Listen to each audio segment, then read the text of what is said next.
These are the last images the world has on record of Dalene Carlson, a 23-year-old woman standing quietly in the aisle of an all-night supermarket under cold fluorescent lights. She had just moved to Stockton, carrying hope for a new life and a future waiting ahead.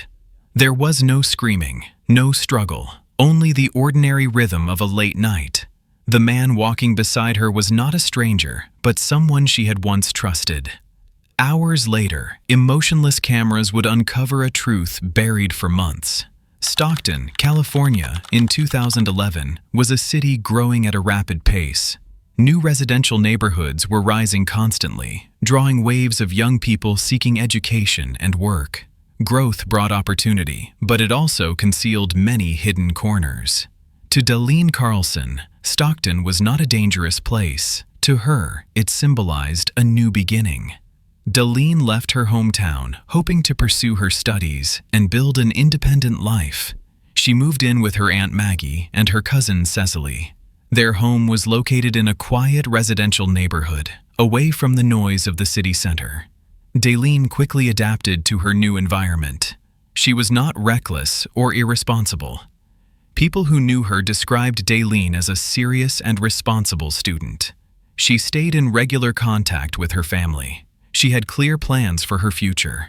Saturday night, August 6, 2011, began like any other evening. The atmosphere in Aunt Maggie's house was warm and relaxed. Dalene spent time choosing her outfit. She applied light makeup, suitable for meeting friends. Her plan was to go to Finnegan's Pub, a local bar popular with young people in the area. At first, Cecily planned to go with Dalene. However, a sudden fever forced Cecily to stay home. Dalene decided to go out alone. Before leaving the house, she turned back and told Aunt Maggie she would be home before 1 a.m. It was a simple and familiar promise, and it was the last time Aunt Maggie heard her niece's voice. 1 a.m. passed. Dalene did not return. 2 a.m. No messages. 3 a.m.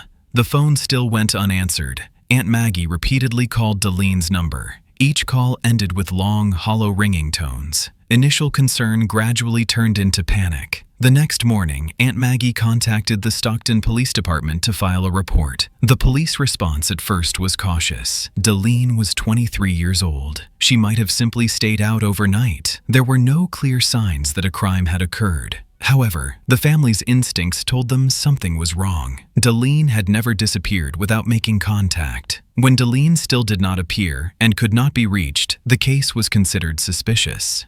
Detectives Brad Burrell and Larry Lane were assigned to the investigation. Their first step was to determine the last place Dalene had been seen: Finnegan's Pub. The bar was equipped with security cameras both inside and outside.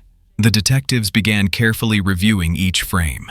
The process stretched on for many hours. Grainy footage slowly revealed the events of that night.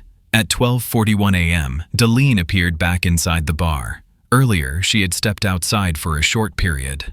Dalene showed signs of having consumed alcohol. A smile was still visible on her face. However, her movements had become slower and unsteady.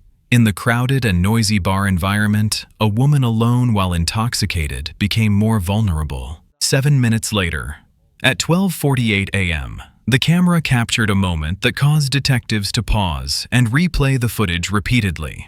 In the narrow hallway leading to the restrooms, a young man approached Dalene from behind. He had a distinctive goatee. He was wearing a backward baseball cap. He placed his hand on Dalene's waist. It was an uninvited, intimate gesture. Dalene's reaction was almost immediate. She pushed the man's hand away. She turned and quickly walked into the restroom area. There was no laughter. There was no sign of reciprocated intimacy. It was a natural defensive reaction from someone who felt unsafe. The man in the footage was identified as Jason Gilly. Jason was not a stranger to Dalene. He was part of her social circle. That fact made the moment especially noteworthy. The camera did not record sound, but the images clearly showed Dalene was uncomfortable with the contact. When first summoned, Jason appeared cooperative. He expressed concern about Dalene's disappearance. Jason stated that Dalene had been intoxicated and that he only wanted to help take her home safely.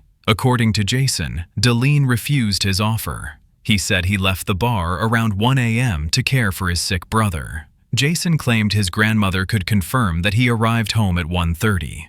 During questioning, Jason also directed police attention toward another person. He mentioned Jacob Evangelisti. Jacob was the person Dalene had been dating at the time. According to Jason, the two had recently been involved in a major argument. Police located Jacob to verify the statement. Security footage at Finnegan's pub showed Jacob and Dalene talking outside at 1:46 a.m. Jacob admitted that Dalene broke up with him that night. He said Dalene left the bar alone after their conversation. Jacob denied following her or being involved in her disappearance.